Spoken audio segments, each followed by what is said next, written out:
Good morning students, welcome to the YouTube channel of Lalbagh Girls Inter College.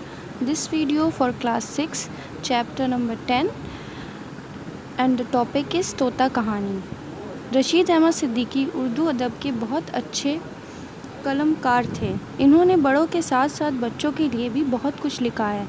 तोता तकरीबन हर बच्चे ने देखा होगा। तोते घरों में भी पलते हैं। इनको जो सिखा दिया जाता है वही रटते रहते हैं। घर के आदमियों के नाम इनको याद रहते हैं। घर में हर आने जाने वाले को वो टोकते हैं, उनका मुंह चढ़ाते हैं। तोते बागों में उतरने से कब्ल किसी ऊंचे दरख्त या मुकाम पर थोड़ी देर के लिए बैठते हैं और फिर बाग पर हमला करते हैं।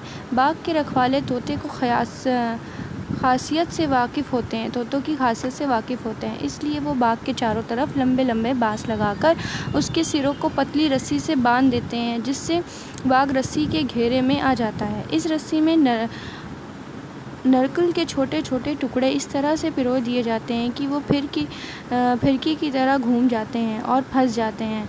एक फ़लसफ़ी ने एक बार इन तोतों को बाग में इस तरह फंसते देख लिया था। उनको उसने सुधाया और उनको सिखाया, हम परदार जानवर हैं, शिकारी के नरकल पर कभी ना बैठेंगे। अगर बैठेंगे तो फड़फड़ाकर उड़ जाएंगे।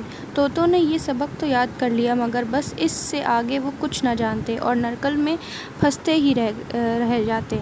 जबकि फला सफ़र समझता था कि मैंने इनको बिल्कुल निजात दिला दी। एक दिन फ़लसफ़ी ने इनको पहले की तरह ही फंसवा दिया। देख लिया, नतीजा ये हुआ कि इसने खुदकुशी कर ली। ये थी तोता कहानी, जिसके सवाल जवाब हैं। सबसे पहला सवाल है, शिकारी तोतों को मारने के लिए क्या तरीका इख्तियार करते हैं? तो शिकारी कैसा तरीका इख्तियार करते हैं, इसका जवाब है, बाग के चारों तरफ लंबे लंबे बांस गाड़कर उसके सिरों को पतली रस्सी से बांध देते हैं। इस रस्सी में नरकल के छोटे छोटे टुकड़े इस तरह से पिरो देते हैं कि वो फिरकी की तरह घूम जाएं और फिर निकल नहीं सकते। या तो इन तोतों को बागबान पकड़ लेता है या वरना वो इसी तरह मर जाते हैं।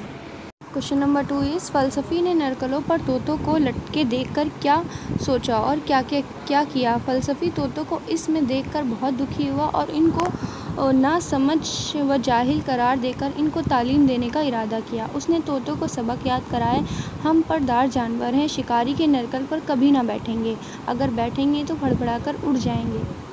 नंबर 3 इस फ़लसफ़ी के सिखाए हुए तोतों ने क्या किया? तोतों ने फ़लसफ़ी का पढ़ाया हुआ सबक याद कर लिया, मगर फिर भी वो नरकल में फंस गए, उल्टे लटक गए और वहीं सब दोहराते रहे।